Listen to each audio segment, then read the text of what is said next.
Good evening. I'm Selwyn Collins, your host of CWS Conversations with Selwyn. Thank you for joining us once again.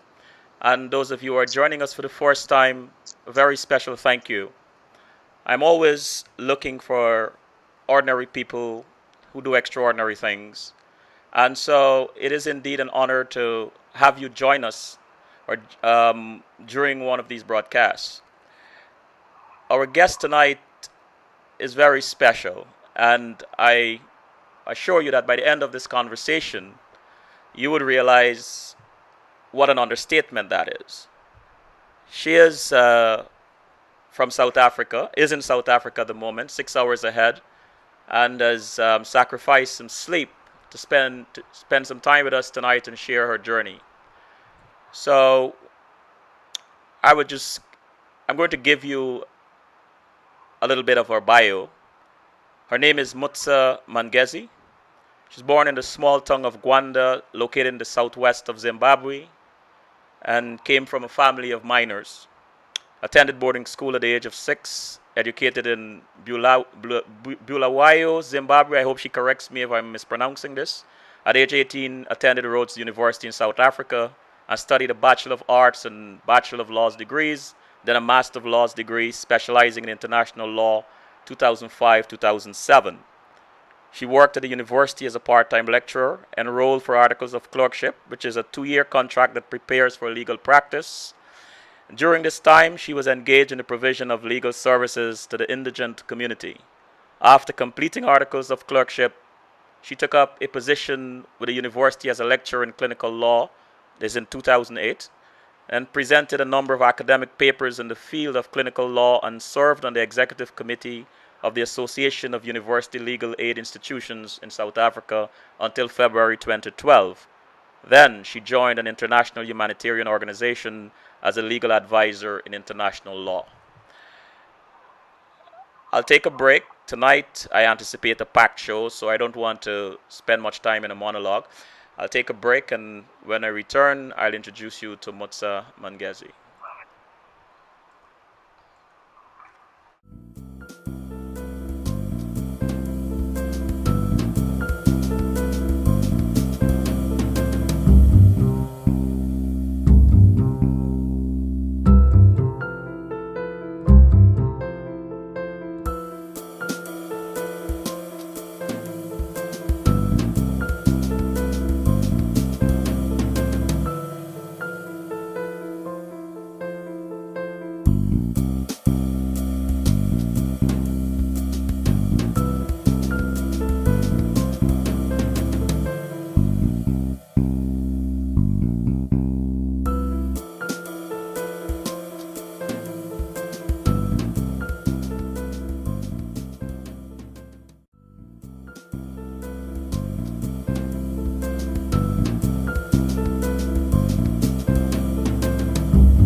We are back. I am Selwyn Collins, your host of CWS Conversations with Selwyn, and the young lady next to me is our guest for this evening, Miss Mutsa Mangezi.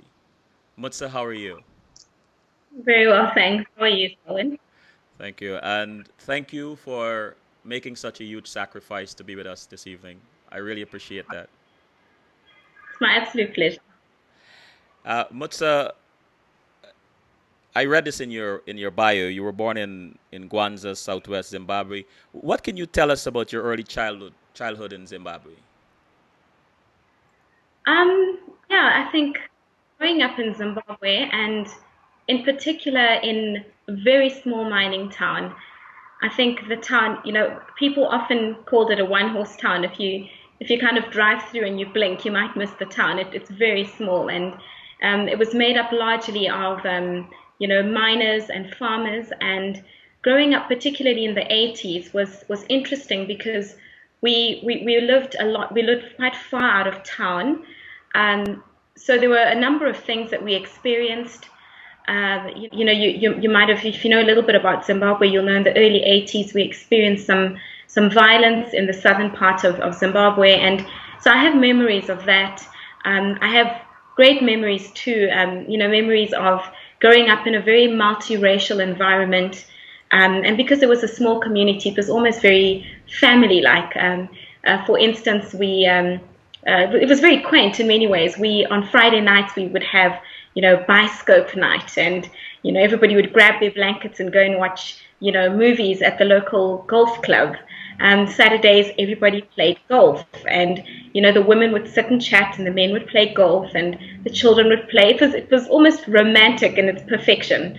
So I think I consider myself very privileged. I had a very sheltered upbringing, but as I say, there were patches of darkness, and I have memories of having to hide in cupboards when people were trying to attack our home and the like. So it was a real mixed bag of things. But it was interesting because it was at the turn of independence. So there was a lot of hope and a lot of struggle and a lot of people trying to come to terms with their identity, their place in the government, their place in society, and yet notwithstanding the social commotion, if I can call it that, they felt like home was a real tranquil place for me, and I think I'm very privileged for that. Wow. Yeah. Your name Mutsa Mangezi. Is there a meaning to it, and can you tell us what it means? Yeah, it's an interesting story. Well, Mutsa is a Shona word. So Zimbabwe has three national languages. There's Shona, which is the largest tribe. Then there's Ndebele and English. So Mutsa is Shona, which literally means it can mean kindness, almost equivalent of grace, if you like. But it has a second meaning, which is to awaken or to arouse. So if you're going to wake someone up, you'd use the word Mutsa to awaken them. And then my surname, Mangezi, is the origin is from it's from the language, the Shangaan language, which is found sort of on the border of Zimbabwe, Mozambique, and South Africa, where the three countries converge. That's usually where you find the Shangaan people, and that means white people, essentially. The white people. So if you put my name together, it means arise, white people, which I've always thought is a little bit strange because my parents, obviously, it's I was born in 1981, so a year after independence, and a year after the fall of white man's rule, if you like. And then my parents in this far outlying town decide to call me arise, white people. So it was only in my adult years that I realized, and when I approached my father and I said, "Do you realize what my name means?" He kind of said, "Well, they didn't realize it, and it's just the way it worked out." Wow. But it's interesting anyway. So that is who I am. You mentioned three official languages, or is it six? How many official languages there Broadly speaking, there are three. So it's Shona, are? Uh-huh. English, and Ndebele. And But within, yeah, I think if linguists would probably argue that there are probably more languages, but I think it becomes a bit of academic whether it's a language or a dialect. But there certainly are many variations of Shona. But there are also other languages that are spoken in Zimbabwe, not just those three, but those are the three national languages. do you speak all three? Yes, I do. Wonderful. I hope by the end of the show you'll give us something, some translation, some statement in Shona, or how do you pronounce the other one? And the belly. Ndebele, yes. Okay. It's I, It's a language that's also spoken in South Africa. Hmm. So, I mean, because of the migration of the Zulus and of people, it kind of, the languages span across borders. As you know, the borders in Africa are largely quite artificial. So you find that, people groups spill over the border. So it's spoken in South Africa as well. Oh, okay. Um, Yeah. what impact did going to boarding school at the age of 6 have on your life, and who you have become? Yeah, I think going to boarding school at the age of 6 was almost a violation of human rights, I think. It's, you are so young, and I think I recall very clearly, as I waved my parents away as they left me at this random place in the middle of the city. I mean, here I am, pretty rural girl, now suddenly surrounded by more white people than I'd ever seen in my life. And my parents just drove away. I remember thinking, this is a colossal cruelty. Weeping every night for the first week. But I look back, and I'm very grateful to my parents for having done that. I'm aware that there was no, essentially a question of trying to give me the best education possible. And that's why the boarding school option came up. But it was interesting because and obviously I look back now through the eyes of an adult and try and analyze what I experienced as a child. But you arrive in a place and everybody is so different. You're all children and you are raised in different ways. And obviously what your parents taught you is the right way. Hmm.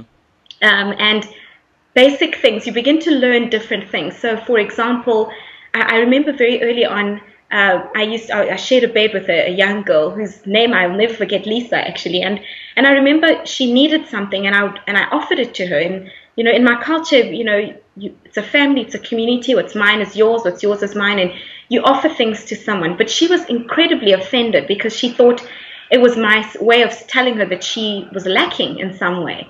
And I remember feeling very confused about this and thinking, why won't Lisa take my pen? But it's only now that I look back as an adult and I realize that what essentially was happening is at such a young age, we were having culture clashes. Hmm. And we were each raised in such cocoons, and all you knew was your way. And suddenly you're thrown together with hundreds of little children, and it's incredible how you just work it out. And over time, we developed our own culture as kids and our own way of life. And interestingly enough, some of those children that I was thrown together with, I'm still very good friends with today.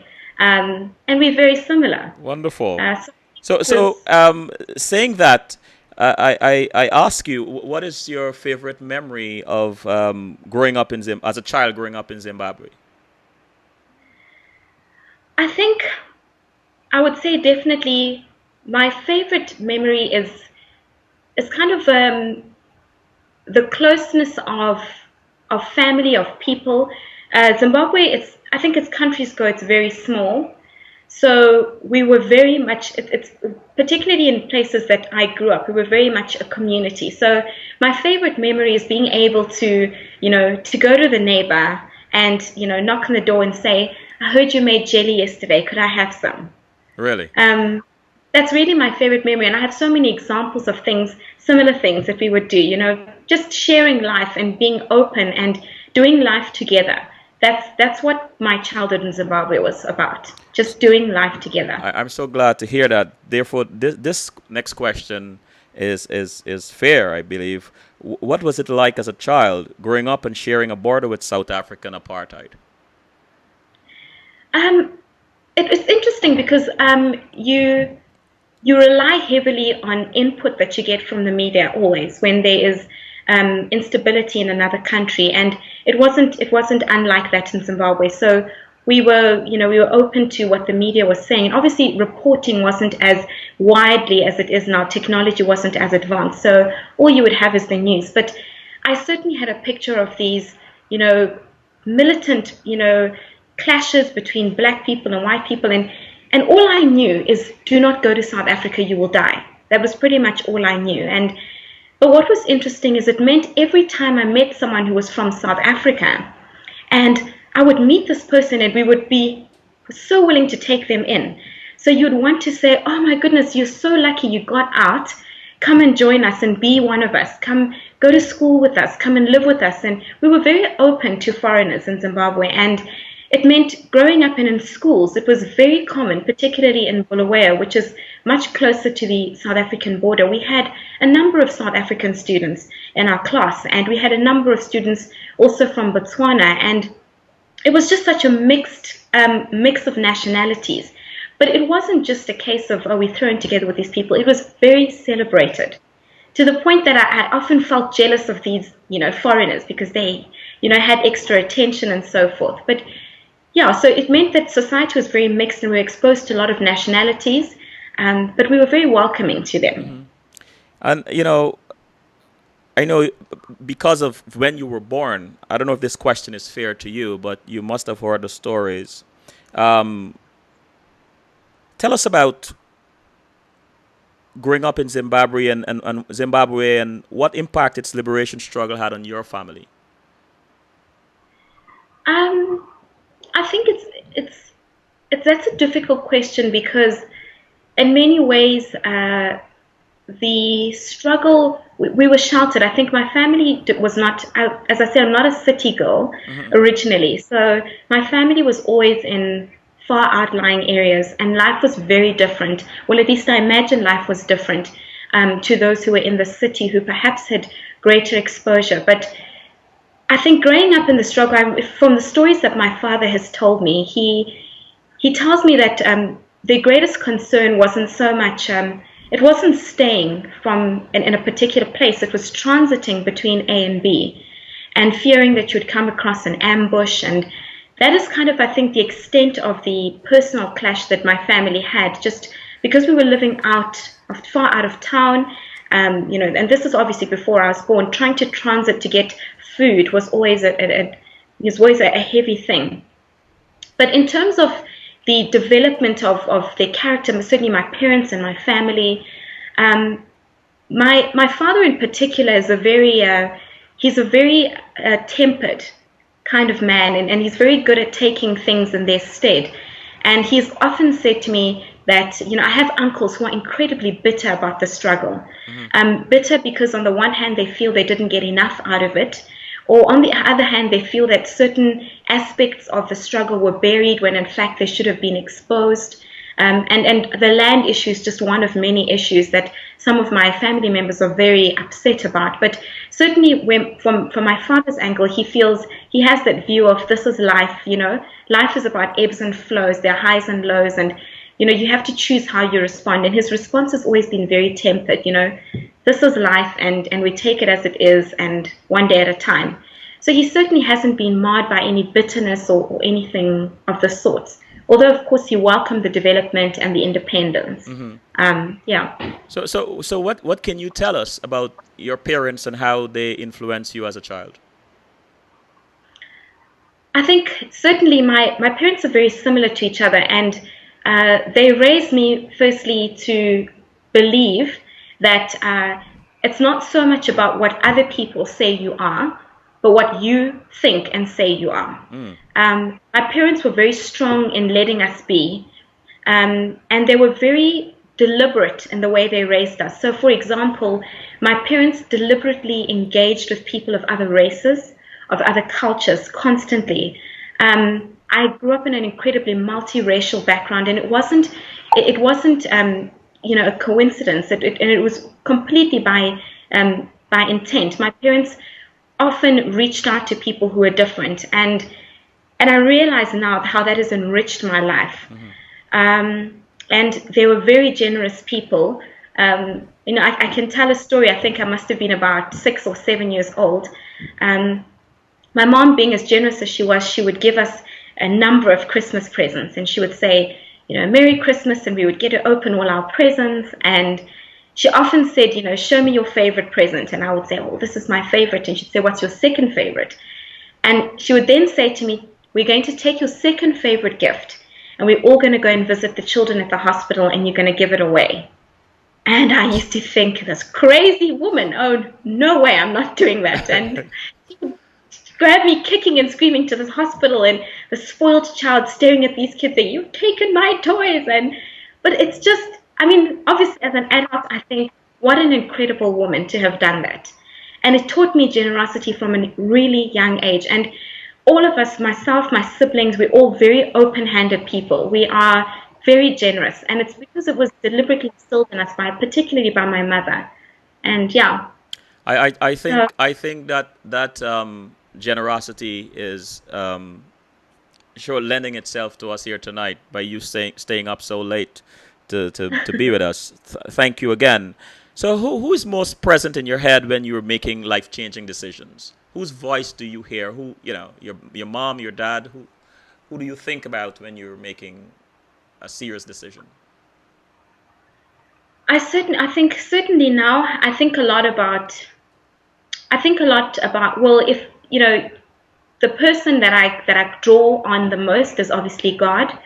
I have a very close relationship with God, and I seek always to please God first, Mm-hmm. before all things. But certainly the human being that has influenced me the greatest is my father, because when I was very young, at the age of 11, my parents got divorced. And it created it was quite a big event for me growing up. But my father, therefore, became the key figure in my life, and he has really been a key influencer. And so when I think about decisions, I really admire him and the way he has lived his life. He is so exemplary in so many ways. And so I often think, what would Dad say and what would Dad think? And so certainly, yes, I'd say God first, but certainly my father has been a great influencer for me. Mutsa, I assume you were born before apartheid officially ended in 1994. Uh, Yes. where were you, and what do you remember doing when Nelson Mandela was released from prison? I'm ashamed to say I have no idea where I was. I, No. and I honestly am ashamed to say it, because I know a lot of people who say, I remember we were in a car on our way to science. I have no idea where I was.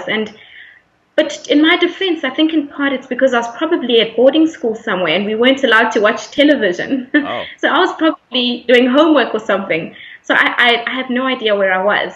Um, but I do remember where I was, when South Africa won the World Cup in 1995. Tell Um, us, what were you doing? yes, I was at boarding school, sitting in a room with other children. We were watching the World Cup, and I didn't really follow rugby much, and I didn't really know much about the game. Um, but there was this commotion about it, and even then at that age, I thought, okay, well, let's find out what the fuss is about. But the moment when, I don't know if you're familiar with the story, when Nelson Mandela comes out and he's wearing the Springbok jersey, and I didn't really understand, I couldn't grasp the full kind of significance of what this meant. But you can just, the electricity in the atmosphere, it was so tangible. And I just remember feeling the sense of African pride. Mhm. And then, of course, PJ Powers and Ladysmith Black Mambazo come and they play that song, World in Union. And the world felt perfect right there. I like that. The world felt Remember, perfect. everything is perfect. Tell us about the legacy of apartheid and its impact on the state of education today in South Africa. I think it's really apartheid is such a classic example of how in one moment and with one decision you can destroy a lifetime and generations. It really is a sad story. I think as I say, I'm not South African, so I speak really as an outsider looking in many ways. But having lived here and having had some experience in the education sector, I can tell you that there are a lot of things that are missing in terms of, obviously, the apartheid policy was a policy of separation. And it meant a lot of the schooling systems, the privilege went to the white people, and a lot of the non-white people did not have, the great schools. They did not have an all-rounded education. So, for example, one thing that is interesting, and I think I'm very careful to say, I know people elevate the Zimbabwean system, and I'm very careful to say Zimbabwe got it right and South Africa didn't, but I'm aware of the privileges that we had. You grow up and you don't just learn your ABCs. you learn all these interesting things between. You learn how to be courteous. You learn how to desire to travel. You learn how to be outward looking, and you learn how to be independent, to exact yourself on your environment. There's so many things that you are learning in a schooling system that are almost soft skills, if you like. And I think there are a lot of soft skills that are lacking in the education system in South Africa, and that continue to exhibit themselves even now. So it takes a lot. I can give you an example. Lecturing at university, I would, between my first year, we would have 5 years of law school, and in the first year you might have an intake of about 20 or 30 Black South African students.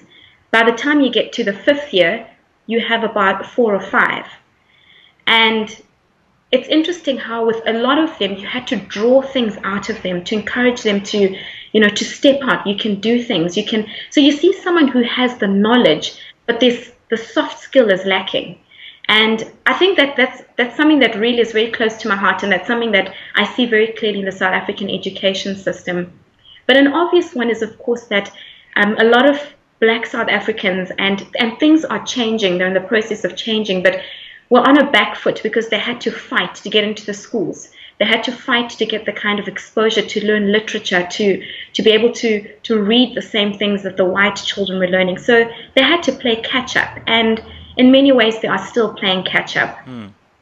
So you have students getting into university and having to do foundation courses.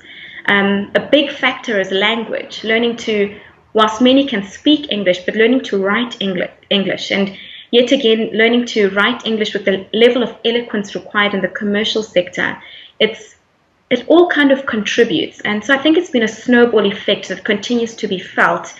And unfortunately, and what's really sad, I think, about South Africa right now is there are problems that continue that cannot necessarily be attributed to apartheid. A lot of corruption and fraud, particularly in the northern part of the country, where that are just perpetuating the problem. So yes, it certainly is very visible as an outsider that there's something missing and something broken here. Thank you. It's a good time to take a break. Sure.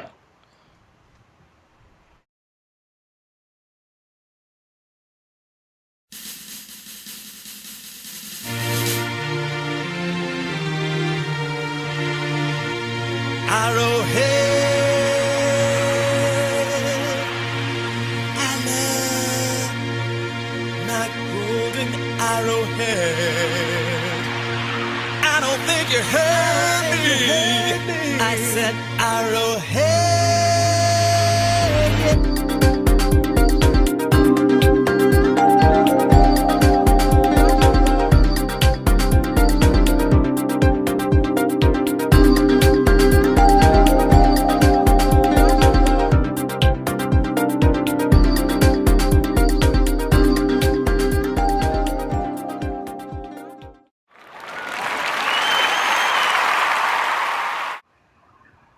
Okay, we are back.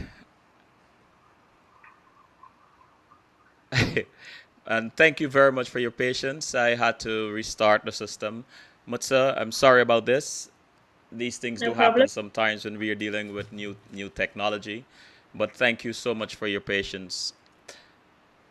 I'm trying to remember where we were when we left off, but we were talking about the education system in South Africa, and which you have answered so very eloquently. And so I want to ask you this: what events have made the biggest impact on your life as a woman? What events? I think certainly there are two that immediately come to mind, both related to my family. I mean, you'd have seen I'm very close to my family, and the first would be my parents' divorce when I was 11 years old. That was a real defining factor for me, in part because of when it happened. I was, the early stages of teenage development, and I was, just walking into adolescence and trying to still find my identity as a woman, as a young girl, as a Zimbabwean, as a Black person. It was a moment when it threw a lot of things into confusion for me. And I think particularly because I came from my parents worked very hard at making their marriage look really perfect. So it came as a complete surprise. So it really, I was shattered when that happened.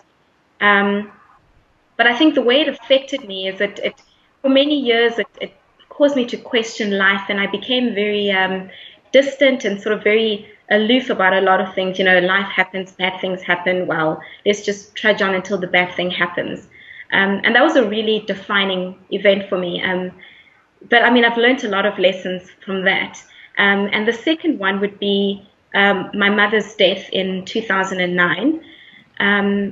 Because as I mentioned, I was a very I have a very close relationship with God. So I very much believe in the Bible and in the Christian Bible. So I believed in. I think for me at the time, I thought, you know, a manifestation of God's goodness to me would be Him, you know, healing my mom from the sickness that plagued her body. And when it didn't happen, it was almost a faith crisis. Well, you know, maybe God doesn't exist, and maybe life is just awful. And so those were two very defining moments for me. But interestingly, there are two moments that, you know, notwithstanding the fact that there were not good moments in life and that they were difficult, there are things I'm so grateful for because they have really changed who I am in so many ways. Is there a particular experience from your parents, well, especially your mother, that shapes your life today? A particular experience that she had? No, that experience from her that shapes your life today. Yes, absolutely. I think it's interesting. This is going to sound a little bit you know, theoretical, but I think my mom's legacy to me was almost tied in with her last days. She, you know, there are a lot of things that we spoke about in her last days, and well, obviously at the time I didn't know were her last days, but she spoke often about living a life that that matters, a life that counts, and she often spoke about simplicity.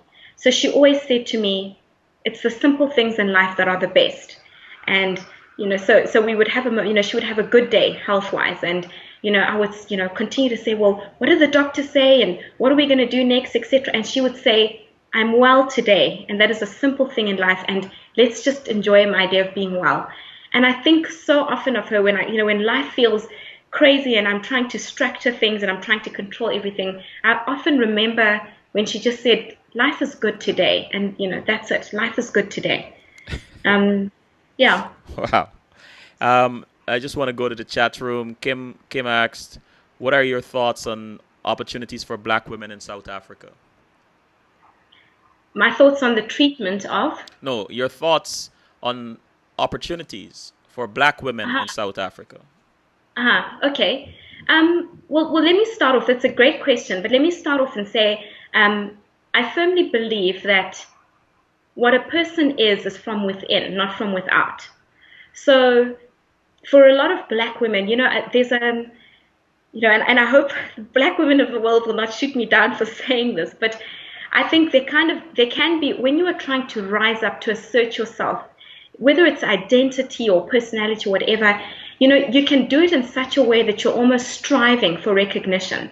And I think it's a real fine line between trying to show who you are and almost striving and forcing yourself on society. So I think it's often about what is within. And I believe Black women have so much within, particularly in South Africa, because this is a country where women have carried a huge amount. A lot of the men went into the cities to work and women stayed and they looked after their homes. There are a lot of women-headed households, you know, in South Africa, where the breadwinner is a woman and she's sustaining not just one, but 2, 3 families. So there's an incredible strength in women. And I love, there's a saying in you know, I'm not sure, I think it's Zulu, that says, "Watintum faz watintum bogo." That basically means you strike a woman, you strike a rock. And it's just that, again, a demonstration of that show of strength that women have. So my starting point is, I believe that they have a lot within to give. The opportunities, notwithstanding, no matter what they are, whether they are created or not, I think every black woman in South Africa should be going into a place and filling it, as opposed to waiting for the place to accept her. So I think there are a lot of opportunities available right now. Obviously, legally, the platform has been set for empowerment of women. There are a lot of laws that support the empowerment of women. But, there are a lot of people who say, well, that's just window dressing, put a woman in there and, she might not be the most competent, etc. But that's why I say I think it's important for women to go into a place and to fill it, as opposed to waiting for a place to change. So the opportunities are endless. This is a wonderful time to be a black woman in South Africa. It really is a wonderful time. And so I think it's a time to explore, to go out, and if it can be done, it's now. It's now. You are a humanitarian lawyer, specialized in the Yes. law of war, and Yes. and you're also the legal advisor for an international organization. What does your job Yes. involve? It's interesting. I love talking about my job. I'm very, very privileged. Essentially, what I do on a day-to-day basis is I advise governments, several governments, with the implementation of international humanitarian law treaties. So, for example, a government might sign, say, for example, the Anti-Personnel Mines Convention. And I will then support that government to explain, well, how do you turn a treaty that speaks about landmine into a law that applies to the people of your land? That's essentially what I do legally. Right. But it spans wider than that. There's a lot of promotion work that goes into it. So because of the organization I work from, it's a very large organization that works in places of peace, but also in places where there's armed conflict. So there's a lot of relations, a lot of ties with countries that are currently experiencing armed conflict. So we promote the law. We try and tell governments about what is happening. So, for example, if we witness in, the DRC that there is a lot of sexual violence against women because of the instability, we will promote certain things with governments to say this is what kind of laws we need to have in place to prepare for tomorrow so that this kind of violence is not perpetuated against civilians. And so that's the kind of work we do. It's very dynamic. I work with a number of different people. I work with government. I work with armed groups, armed forces, lecturers, students, a whole spectrum of people. And essentially what I do is I promote humanity in war. That's how I like it. And Yeah. in the chat room, Leo, well, let me go to Kim first. Kim asked, do you have any Zimbabwean heroes or sheroes? Apart from my father, you mean leaders? That's a good question. Not so much, actually. Okay. I have many Zimbabweans that I admire. A lot of Zimbabwean authors that I admire. Tsitsi Dangarembwa, among them. I admire a lot of different women, but I wouldn't call them my heroes. Okay. And Leo asked, do you know a lot about weapons? Do I know a lot about weapons? Yes. Yes, I do, but I know a lot about certain kinds of weapons. So I don't know much about small arms and light weapons, but there are certain weapons that are used in large-scale wars that I can tell you about. So, landmines, cluster munitions, and the like. Okay. What did you do before joining the organization? I worked, as I said, I worked as a lecturer at Rhodes University, and it's in the eastern part of South Africa, in the southeastern part, and a very small university. And I worked as a lecturer, but it had a very practical component. So you would have read in the bio that I said I was a clinical lecturer, and that's got nothing to do with medicine. But what it means is I basically teach students the practice of law. So one of the things I was very passionate about when I left university, I remember walking into the first day that I started, as a trainee attorney. And I mean, this is it. You study for 5 years and you want to be a lawyer, and there is so much prestige attached to the legal profession. So you arrive, you have saved up your last penny, and you're wearing the suit that you could afford, and you look like R1 million or $1 million. And you walk into this office and everybody thinks, oh, there's the lawyer. And the first thing I realized is that I know absolutely nothing.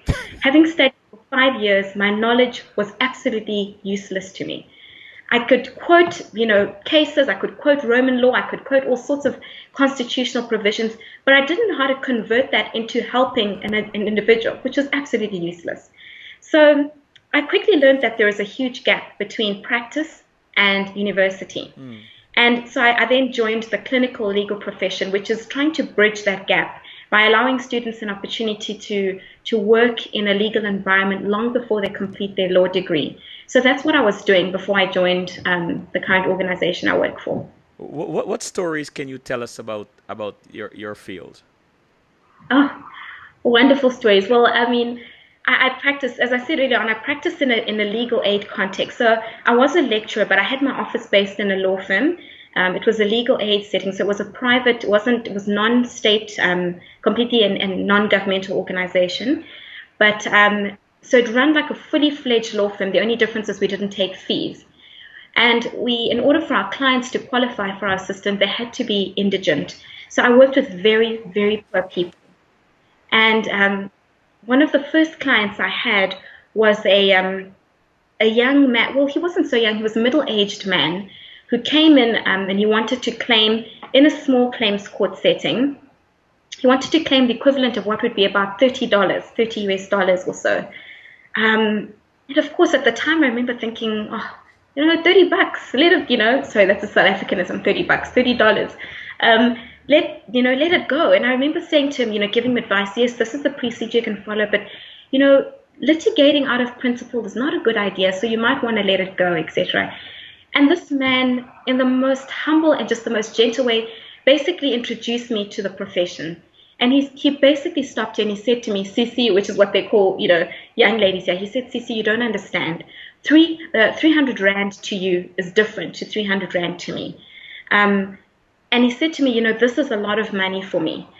So when I come here, I want you to do the case understanding and seeing the case from my shoes and not from your shoes. And it was such a humbling moment for me. Wow. I remember him getting his 300 Rand back and coming to visit me, and he had bought me a whole cake. And really, I had to hold myself back from crying because I thought this man, he fought for 300 Rand, and out of that, he has taken 50 Rand of it to buy me a cake. The arrogant university student who told him to let the amount go. I mean, it was incredible. Wow. And again, I have another client that I worked with who was a very old lady who she was, I would say she was about 80 or so. And it was interesting. She had to save up a lot of money just to come from the township where she lived to come to the office so she could consult with me. So we had set up this timetable as to when she could afford to come. And, every time, sometimes in my private capacity, if I had time, I'd go over to her house and consult with her. I wasn't allowed to do so, but I often did so because she was so old and it would take so much for her to come. But she persisted in coming for this case. And it was interesting. I mean, we don't pay fees for consultations, so time is not money for me, so to say. But she would come and she would consult, and she would land up sitting there and she would talk about all sorts of things. She'd tell me stories about her growing up, and she would tell me stories about her children. And what was particularly striking about this woman is she did a case that lasted, I would say, about 2.5 years. But over the 2.5 years that she worked with me, every single one of her children died.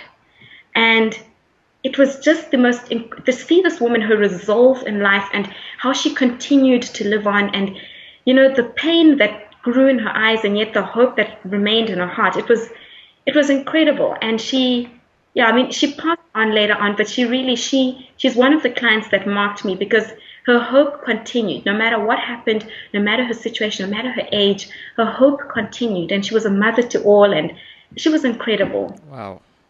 So I think, So what have you taken away from those stories? Definitely that lack is not the end of it. Lack is not the end of it. Yeah, lack is not the end of it. I think you can have hardships and you can have all sorts of things in life, but there are people who go through exactly the same thing but come out different. It's like, what is it about a woman who loses all her children and she can still stand up and smile at the fact that the sun shines today? And then you get somebody who has lost a deal and comes out and says, oh, I didn't make my 10 million rand, etc. But it's like, there's different human beings experience all sorts of loss. There's lack in many different ways, but you can still come out and be and be different. And I think that's what working in legal aid taught me. That it's incredible. It was. I mean, there were a lot of terrible stories, a lot of very ungrateful people, but by and large, people were just people. They were happy, they were smiling, they got by, and they had such a resolve to keep going, and that was phenomenal for me. What type of person makes a good international humanitarian lawyer? Well, firstly, you need to have a strong gut, I think. A couple of weeks ago, I was doing a presentation before an armed force, and obviously I can't mention which one, but it was a group of sort of senior officers, middle to senior officers, and I was showing them images of civilians who had been targeted and the impact that weapons can have, etc. And it was interesting as I was showing these clips, and I didn't, precede my presentation with the warning, this is for sensitive viewers, etc., because I'm standing before, an armed group. So these are killing people. This is what they do. They kill. So, but the and I stopped and I said, you people, are you people armed groups, really? But you have to have a strong gut, firstly. But so you must have seen some pretty devastating things. How do you cope with such horrors from day to day?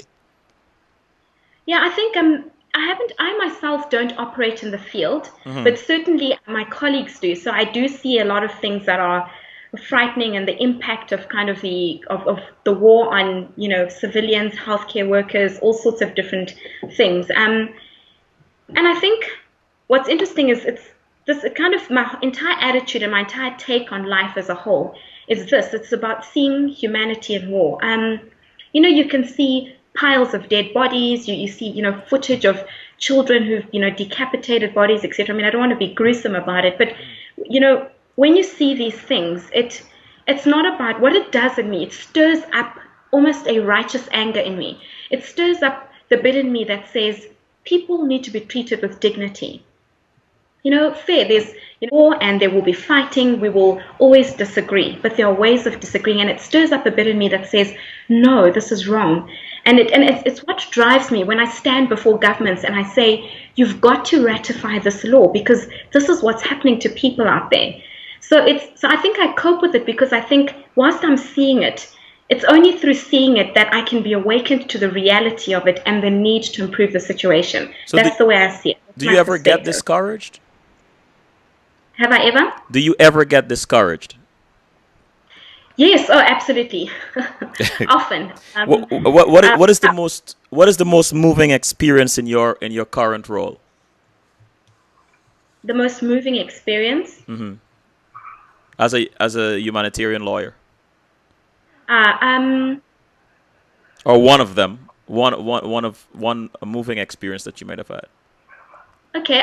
Well, I can tell a story of a lady who I hear a lot of stories, but this, I think, particularly in the recent past, this has moved me a lot. And this is it's a lady who was in a particular country, an African country, and that is currently facing, or was then facing, armed conflict. And what very often happens when there's an armed conflict is it's the civilians, particularly the women and children, who are located in remote villages that are affected because the whether you call them insurgents, guerrillas, the rebels, if you like, whatever you want to call them, they often have to scatter to different places and hide.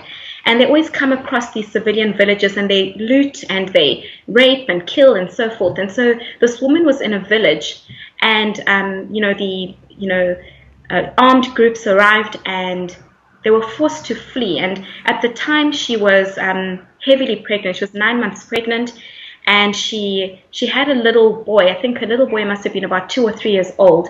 And she flees this village. And this is her telling the story after the fact. And she flees this village in the dead of the night and runs into thick forest and goes into labor.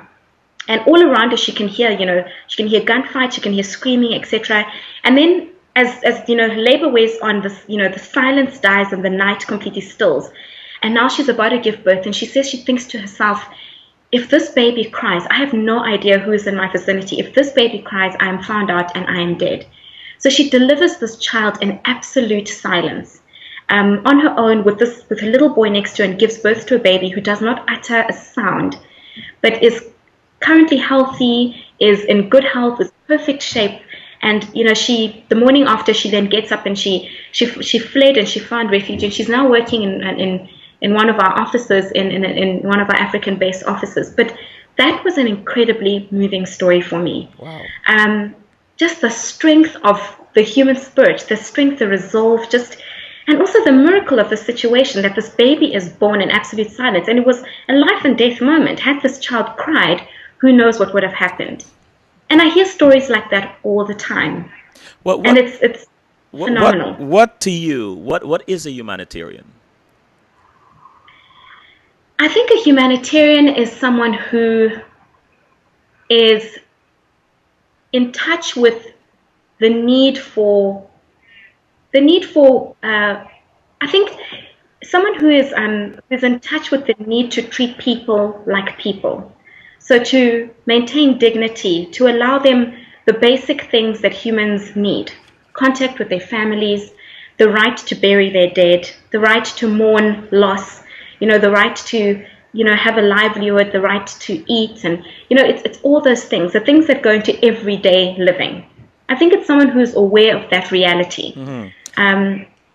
So it need not always be in a war context. You might, for example, be in a commercial environment.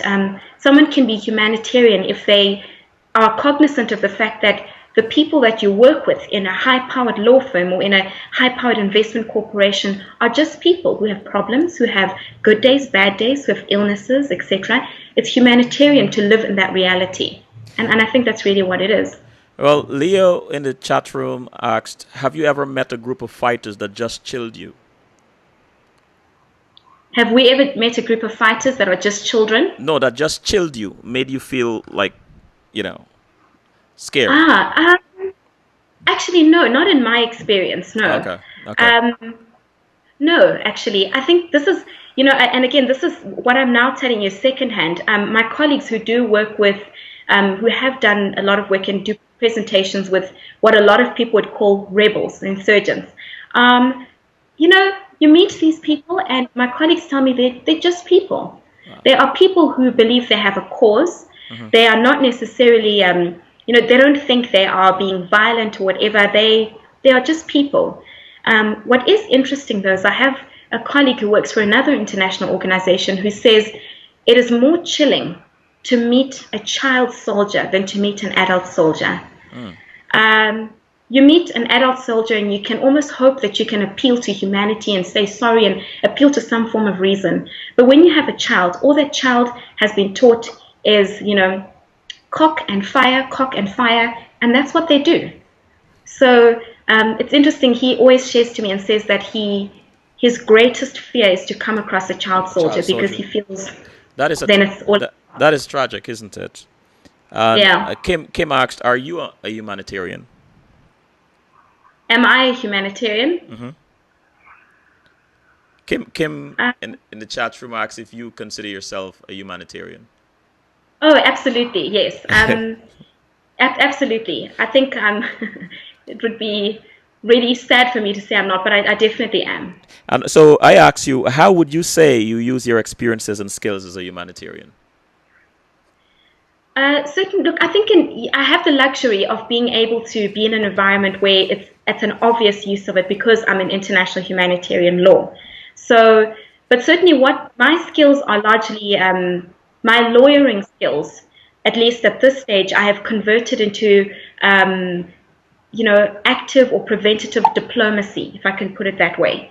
So my contribution to the humanitarian debate or to the humanitarian fight, if you like, I may not be in the field, warding people off or, burying the dead, or, I may not be doing something that is field work related, but I certainly see that it's preventative diplomacy. So I'm standing before African parliaments and saying to them, by the way, whilst you're sitting in your leather seat, etc., just remember that your laws look like this at the moment, and if a conflict breaks out, this is the result. So it's preventative diplomacy, and I think that's my contribution to the humanitarian dialogue. Well, let me ask you this question though, now that you mentioned parliaments.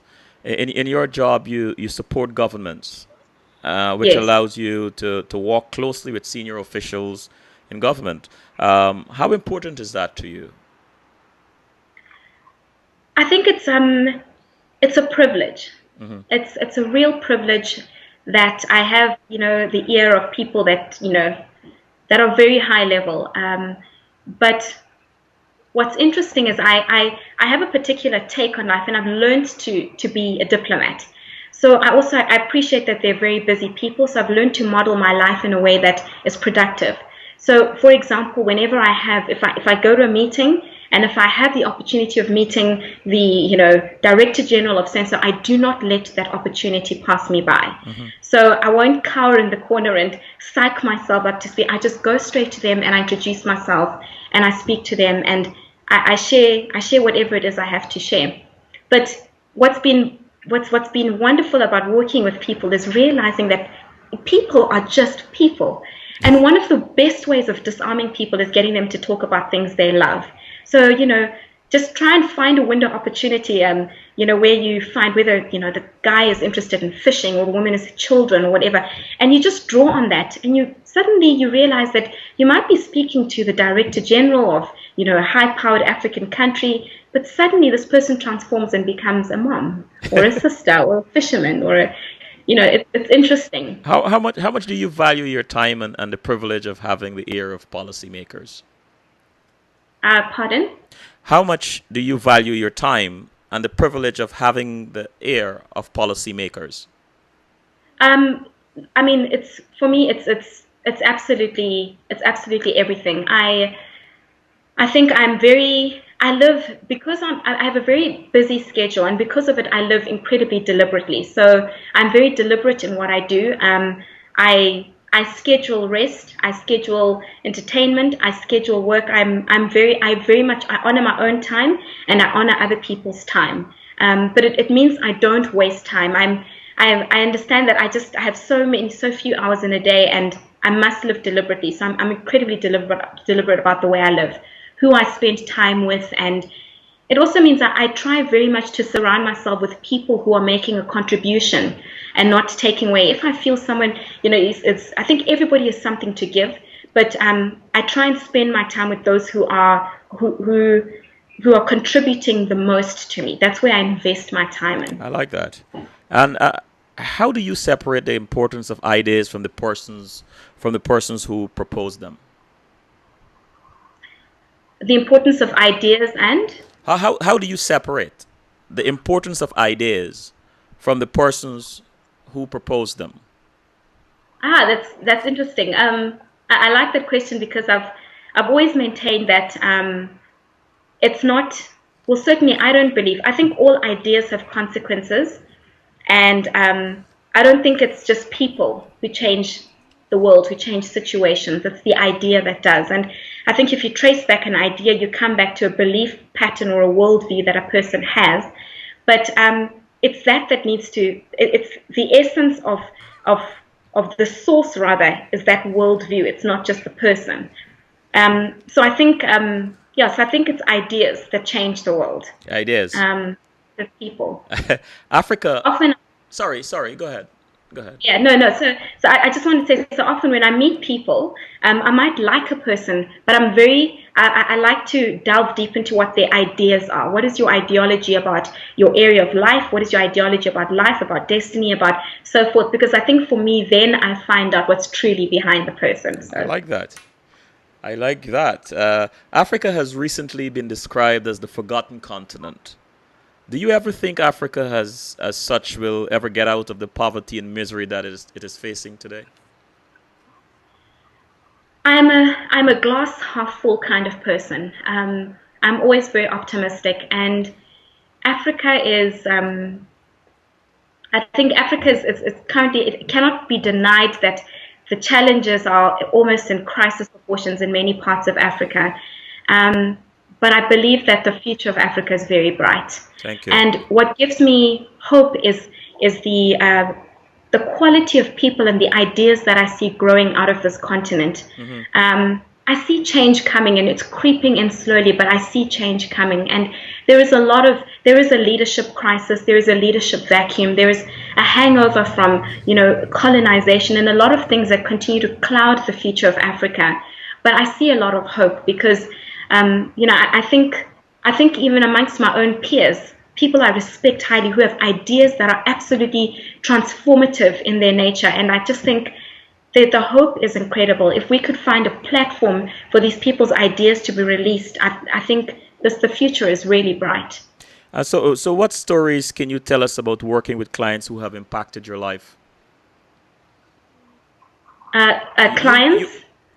Clients that have impacted your life. I think in all fairness to you, I think you gave us one of those with the gentleman who told you that $300 may not mean much to you, but it means a lot to him.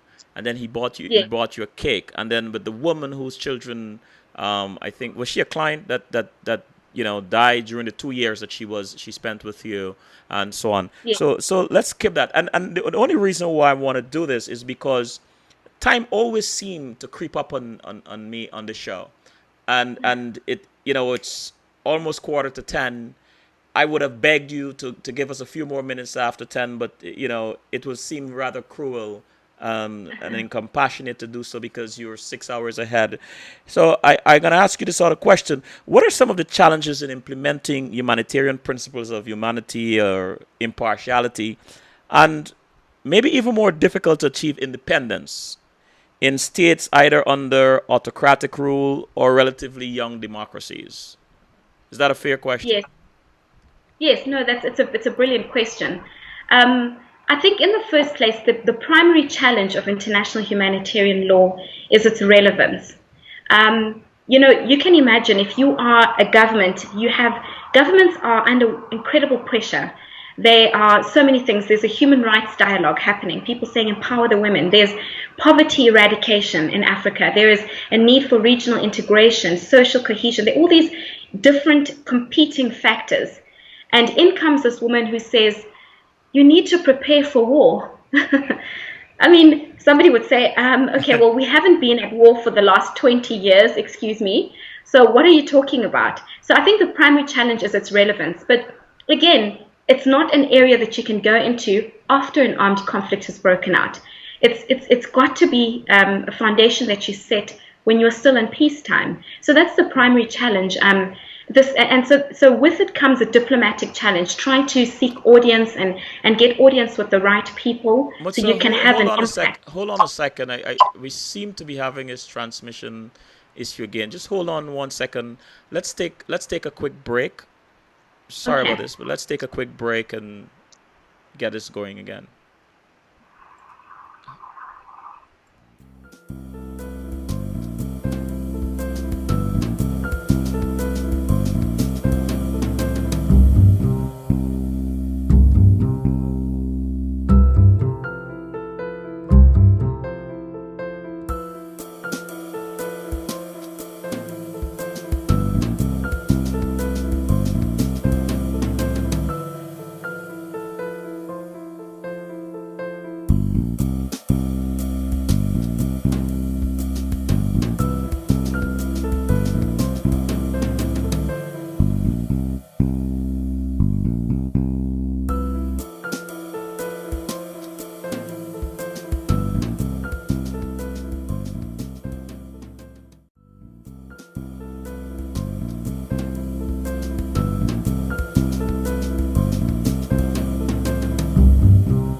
about the the challenges of in implementing humanitarian principles of humanity and impartiality. I Yeah, I think yeah, so as I said, the first challenges is one of relevance, trying to prove the relevance of the law. mhm. But when it comes to more the principles, so in terms of your, your impartiality, the idea that your acts or your intervention, the efforts that you're making are done with absolute impartiality, you're a neutral party. One of the challenges at the moment is that wars as we know them have become incredibly complicated.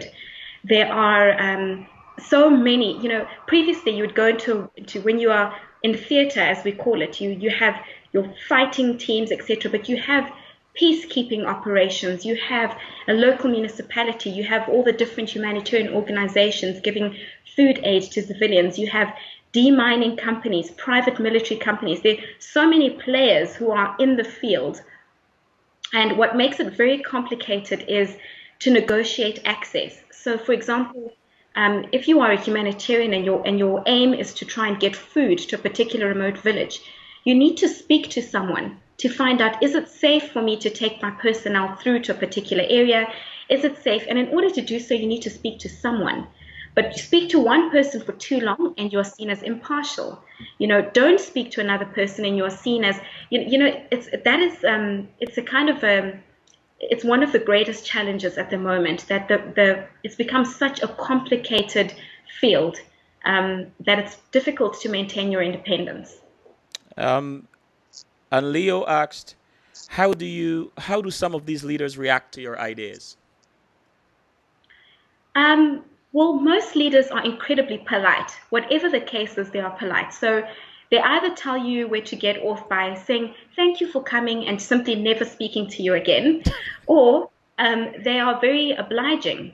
But what's interesting is, again, I think the beauty of the work is there's the human side to it. You tell stories, you pitch your frame within, within the framework of these are lives that are being lost. These are civilians. And everybody has that sense of, oh no, this is wrong. We should do our bit. So I find 90% of the time you can appeal to the humanity in individuals, but the challenge is to maintain the momentum, because obviously they walk out of that meeting and we forget, as humans so often do. So you forget the horror of what you felt. So you've got to keep bringing it up. And that's how most leaders, I think, respond.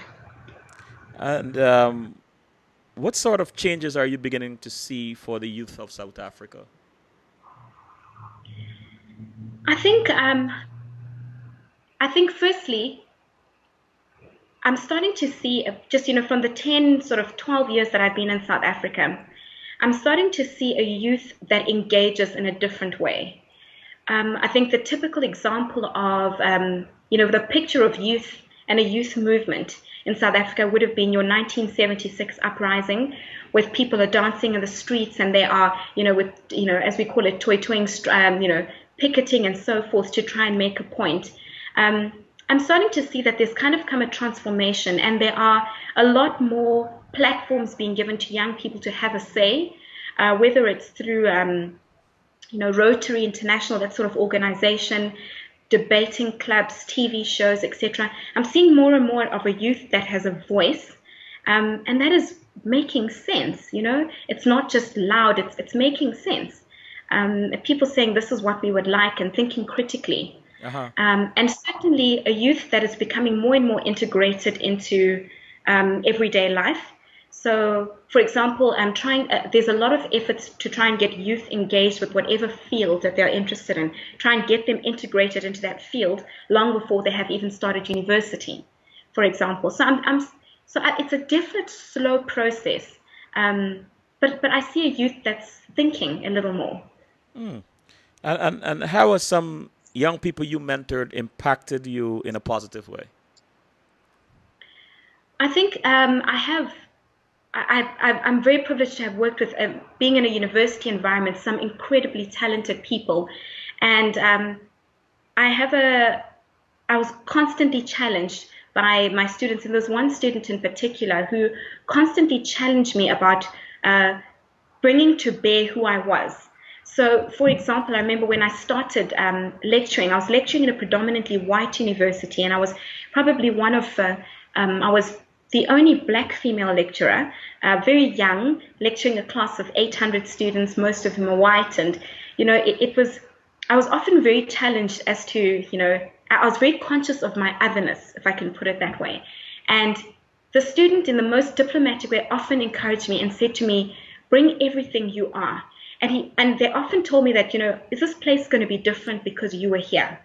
And I'll never forget one of my students, Jacob, saying to me, is it going to be different because you were here?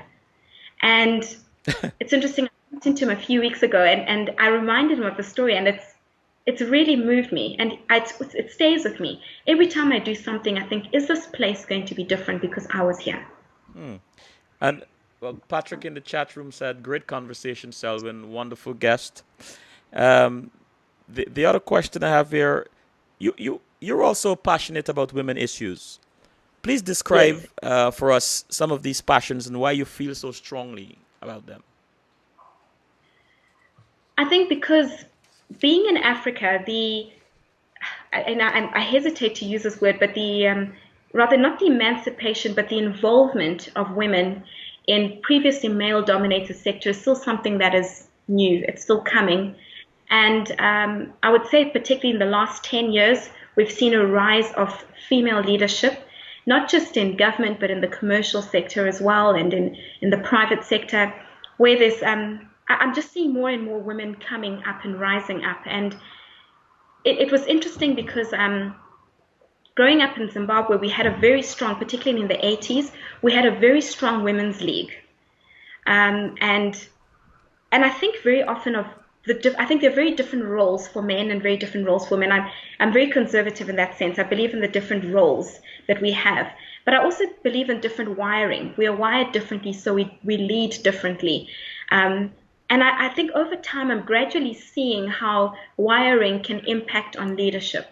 So, for instance, in particular, I'm very passionate about Africa, as you know, and I'm very impressed with Rwanda as a nation, because they have legislated to have a certain percentage of women in their parliament. And I'm very privileged to meet a number of these women, and they are incredible women. They are women who, you would think they're very strong and they still maintain their maternal side.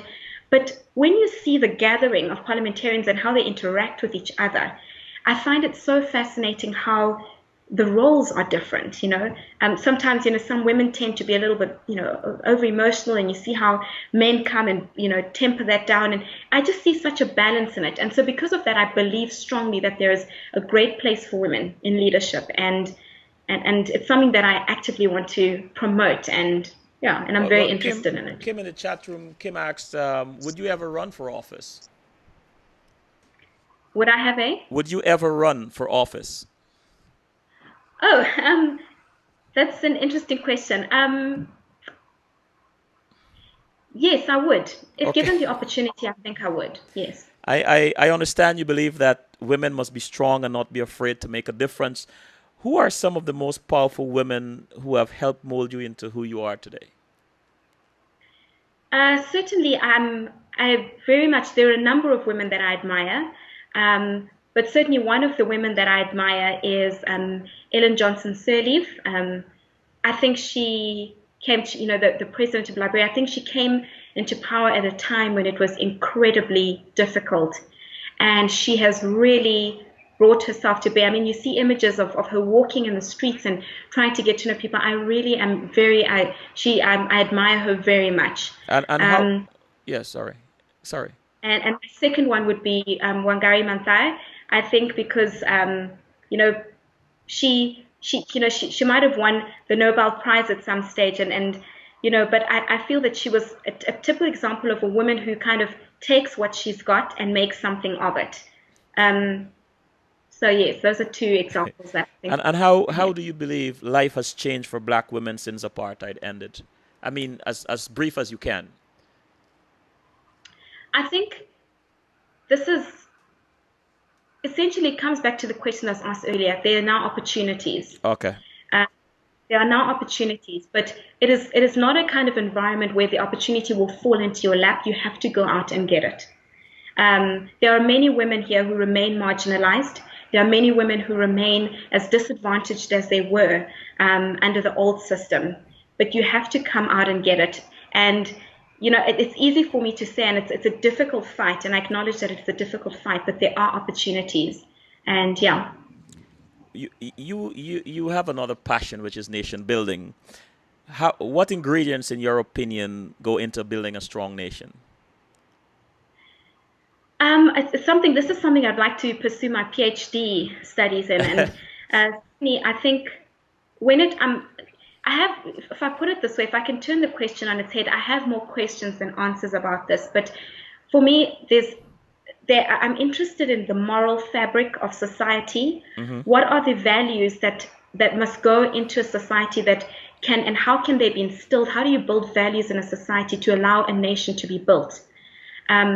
I think, typical examples is any nation that is in a transition stage, whether it's South Africa or, whether you're seeing, a place like, Mali right now or Libya. How do you build a country so that it has a moral foundation and a foundation of values that will permeate all the areas and all the different administrative systems? And I'm not sure what all the ingredients are, but certainly I believe that one of them is a multifaceted leadership.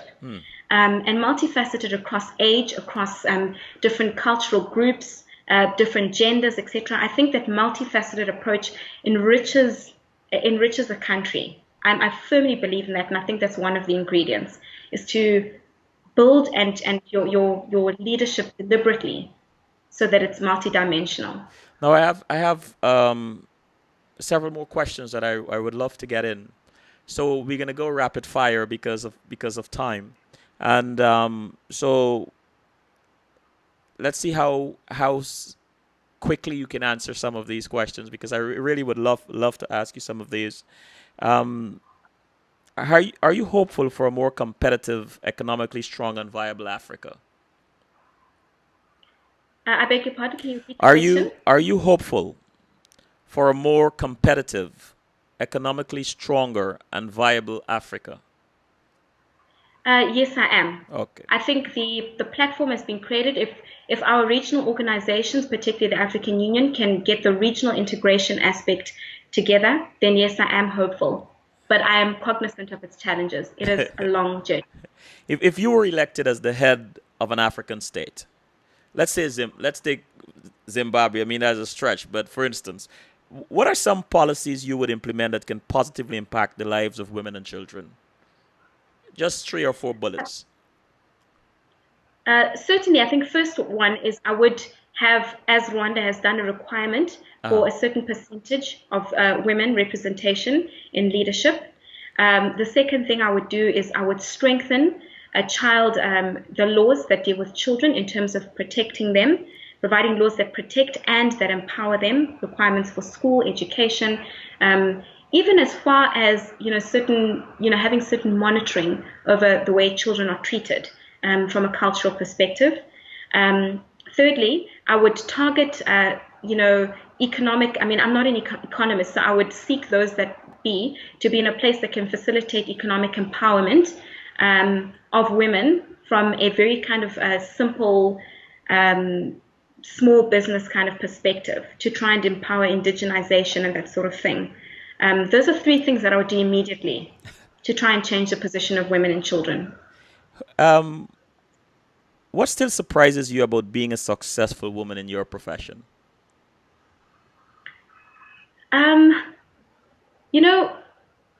What satisfies or what surprises me? What surprises you? What still surprises me? Yeah. It's the number of times that I am successful, to be honest. I'm often surprised. My work is very much gung-ho, and it's a, hope for the best, fire on all cylinders, and hope to land on something. And I'm very surprised at how often I'm successful. And with an education in international humanitarian law and the abundance of experience that you have with that, what role do you see yourself playing in the humanitarian theater in 5 years? I think in 5 years, I certainly hope that in 5 years I'll be at a place where I'm contributing to What I'm particularly interested in is contributing to dialogue on how to simplify war. Simplify Yeah, war. just simplify war. Wars become very complicated. If I can just say quickly, World War II, you would have, two people, and it would be like fire the first shot, or the first, sword or whatever. But wars become complicated. You can have a drone, someone who's sitting in the middle of, wherever it is, Dubai, and fire something that affects someone in New Zealand. It's become very complicated. So I would like to be part of the dialogue that seeks to simplify it and return to the organic principles of humanitarian law. Let me ask you first a fairly broad question to start with. What are the 3 or 4 most positive changes that you witnessed within the humanitarian system during the last 5 years? And if you are at liberty to mention names, what states? Yeah, I'm not at liberty to mention states, unfortunately, but what I can tell you is the first thing that I'm seeing is increased dialogue with non-state armed groups. That has been a massive, massive development, I think, in humanitarian law. So prior to this, you might get a rebel group like, if I just use as a hypothetical example, M23 in the DRC. To get audience with that would have been impossible, but that is becoming more and more possible. That's the first thing. The second thing that I'm seeing is greater respect for the law. Whilst the law is often broken, there is greater respect for it. More and more people are, whether they're state or non-state, they're cognizant of basic rules, that they may not target civilians, they may not target people who are not taking part in hostilities. I am really surprised at that. The third development I'm seeing is how many people who engage in warfare are aware of the law and aware that there are rules that govern the conduct of hostilities. That's something that is certainly been increasing. And fourthly, I'm particularly impressed and encouraged by the multidimensional voices that are now contributing to the humanitarian debate. There are a lot of people who are, agronomists, people who are bone collectors, people who are, all sorts of interesting careers that are now contributing to humanitarian debate. And that encourages me because it tells me that there is a world that's looking at its own skill and saying, how can I use what I have to improve a situation in an armed conflict? I think that's what I have seen that I'm particularly encouraged by. Thank you. As a Zimbabwean, do you have a message for the youth of the world? Do I have a message for the youth of the world? Yes, for the youth of the world. Yes, absolutely. I think what I would say is if I could say one of my favorite poems is a poem by, it's a piece of passage by Henry David Thoreau, and it's a famous one where he says, "I went to the woods because I wanted to live deliberately." I think the message I would live to give to the youth is live deliberately. Live with absolute intent in the way you spend your time, in the way you learn, in everything you do. Live with absolute intent. But your reality that you will create depends on what comes from inside of you and not what has constrained you. And that's it. Live deliberately and live. I personally like that a lot. Leo in the chat room asked, have you ever been to the United States? Not yet. Not yet. Okay, we have to fix that. And have you lived in any other countries besides South Africa and Zimbabwe? No, I've not been resident, but I've certainly visited a great many countries. So what's next for you? Certainly, I think my short to medium term, what I'm looking at is I'm very passionate about publishing. So I intend to engage in a lot of publications, and I'm going to write a lot. But I'm certainly in a season where I'm learning an incredible amount. And my primary vision right now is to be around people who have gone before me, who have experienced things, to rub shoulders with them and to learn. So I am out there learning aggressively. That's what I'm doing. And the last but not least, that I ask all my guests, what makes you laugh out loud? Popcorn. Popcorn makes you laugh out loud? Popcorn. That's a good one. I mean, that's different. Yes, it's random, and I think, yeah, that's it. Popcorn makes me laugh. It makes me happy. Wonderful. Um, can you, if you don't mind, take us out or close the show with a few words of wisdom? You've just, so eloquently give us one, or a few moments ago. But can you give us something, especially for the young people? Well, I think certainly all I can give is certainly, I mean, all I can have is what flows from inside of me. And I think the I have as a Christian, there's a particular passage of scripture that is probably my life scripture, and it's from Psalm 10, and it talks about it's a passage where David says, "You hear, O Lord, the cry of the afflicted, so that man who is of this earth may terrify no more." And that scripture encourages me because I think about fighting for change, fighting for justice, and bringing change. And I think my parting words would be almost what my student Jacob said, that go into a place and make it different because you were there. And whether that difference is small or it's great, you were there. And for me personally, it's about me saying that we must end the terror of man. We are all of this earth. Man is of this earth. And we appeal to a higher power to say, hear us, give us hope, give us courage, give us strength, so that man who is of this earth may terrify no more. And that's it. Thank you. Thank you so much. Thank you for spending the time with us. Thank you for being so candid and so eloquent and so patient.